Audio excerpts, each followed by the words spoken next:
एक बार की बात है, किसी गांव के मंदिर में देव शर्मा नाम का एक प्रतिष्ठित साधु रहता था।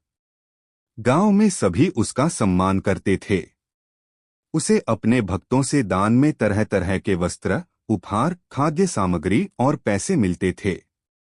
उन वस्त्रों को बेचकर साधु ने काफी धन जमा कर लिया था। साधु कभी किसी पर विश्वास नहीं करता था और हमेशा अपने धन की सुरक्षा के लिए चिंतित रहता था।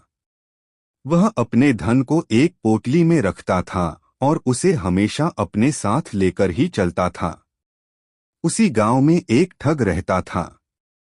बहुत दिनों से उसकी निगाह साधु के धन पर थी।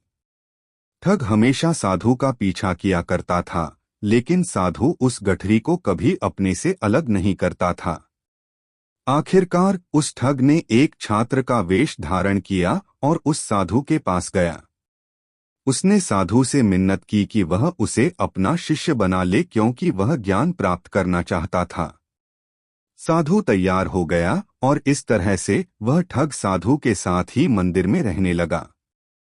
ठग मंदिर की साफ सफाई से लेकर अन्य सारे काम करता था और ठग ने साधु की भी खूब सेवा की और जल्दी ही उसका विश्वास पात्र बन गया। एक दिन साधु को पास के गांव में एक अनुष्ठान के लिए आमंत्रित किया गया। साधु ने वह आमंत्रण स्वीकार किया और निश्चित दिन साधु अपने शिष्य के साथ अनुष्ठान में भाग लेने के लिए निकल पड़ा। रास्ते में एक नदी पड़ी और साधु ने स्नान करने की इच्छा व्यक्त की। उसने पैसों की गठरी को एक कंबल के भीतर रखा और उसे नदी के किनारे रख दिया। उसने ठग से सामान की रखवाली करने को कहा और खुद नहाने चला गया। ठग को तो कब से इसी पल का इंतजार था।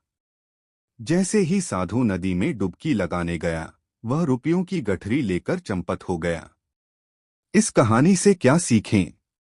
इस कहानी से हमें ये शिक्षा मिलती है कि सिर्फ किसी अजनबी की चिकनी चुपड़ी बातों में आकर ही उस पर विश्वास नहीं कर लेना चाहिए।